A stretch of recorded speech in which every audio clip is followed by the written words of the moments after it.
Is the best reading month when you have a bunch of 5 stars, even if not everything is great? Or is it just a nice, solid, consistent? Let's talk about it.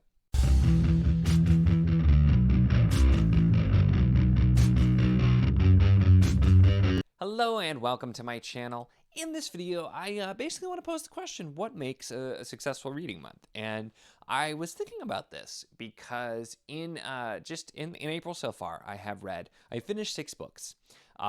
Each of them has been a 4-star book, and I have a few more ongoing that are very likely going to be 4 stars as well, based on where I'm at in each of those particular books. And I thought it was interesting because it's weird to me that I've had nothing like it's all been 4 stars, which to me is good. I've really enjoyed everything I've done, some more than others, but there hasn't been anything that's even gone down to a 3, which is not a bad rating, but there's also been nothing that's creeped up to a 5 here yet. So I got to being curious because I don't pay that much attention to my ratings, to be honest. I just do, it's based on partially, how good I think the book is, but also my experience, and I do a typical hated it, didn't like it, liked it, really liked it, loved it, is generally where I'm at. So, I might give 5 stars to a book if I absolutely loved it, even if it has some issues. And if I really didn't care for a book that much, but I thought it was objectively had a lot of really good qualities, I might still give it a 3 or something like that. So there's a lot of subjectivity in there, but there's also some me trying to be objective to an extent as well, as much as you can be in a subjective rating. But so I don't tend to look a ton. I will, when I'm trying to pick my top books for like a quarter or for the year, I'll look at my 5-star, in some cases my 4-star books, because I have had that before where I will pick something I rated 4 stars over a 5 if maybe it still resounded with me, even though that's where I had it. So it's not something I look super closely at, but the fact that I'm at 4 and I'm like, well, how good of a reading month is that? Because I'm having a really good time. I have enjoyed everything that I've read. I haven't had anything that's kind of been even down, but I've definitely been more invested in some things than others. And it got me curious to think, well, where am I kind of normally at? So I'm at a solid 4, obviously, and I've read 6 books. They're all 4, so the math is pretty easy there. And I went and looked at the last 4 months, so the start of 2025 as well as December, and I was at around 3.5 and 4, 4.2, and like 4.1-ish. Best month technically being January, where I barely read anything, and one thing in there was a reread that I knew was 5 stars. So like if you take that out, I probably would have dropped that percentage a good chunk, just because I didn't read that much in January. So not the most scientific by any means, but I think it's interesting because that was a month that the rating did jump up because I had some 5s.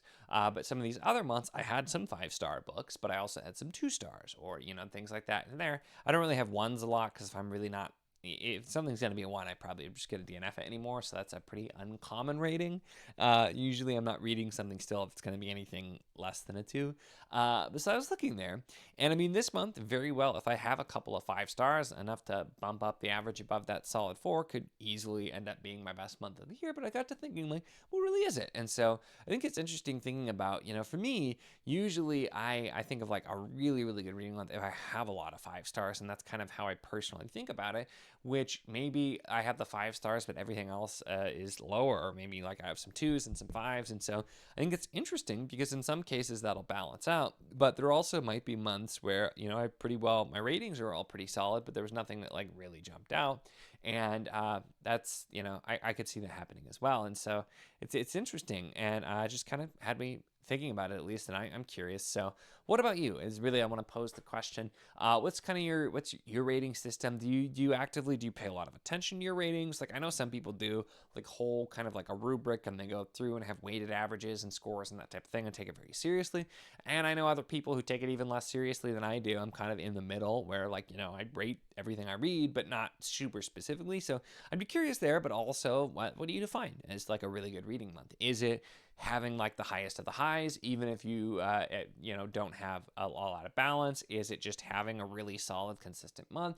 Is it somewhere in between, or is that something you don't really think about at all? I would be really curious to know. So let me know in the comments what you think on those 2 items, and I'm gonna just keep going with this month and see where we end up. But it's been a really solid month so far, and that's really good because it's readathon month, and when I'm trying to read 20 books in a month, I would really prefer them to be going really well. So having all 4 stars so far is pretty darn good, because I had some stuff in here that I was experimenting with that I wasn't sure I was going to feel about too. So it's been a really solid month. I'm excited too, but also I am kind of hoping that I have that like 5 stars that just wow, love kind of thing come in there. So we'll have to see. But that's really it for this one though. So like I said, let me know in the comments your thoughts there. Would love to hear from you. Make sure to give the video a like if you enjoyed it. Check the links in the description as always for the Patreon if you want to support what I do, as well as the Wizard of the Enclave Discord if you want to chat books or really anything at all. It's a lot of fun. I would love to have you. And of course, if you enjoy my content, make sure to subscribe.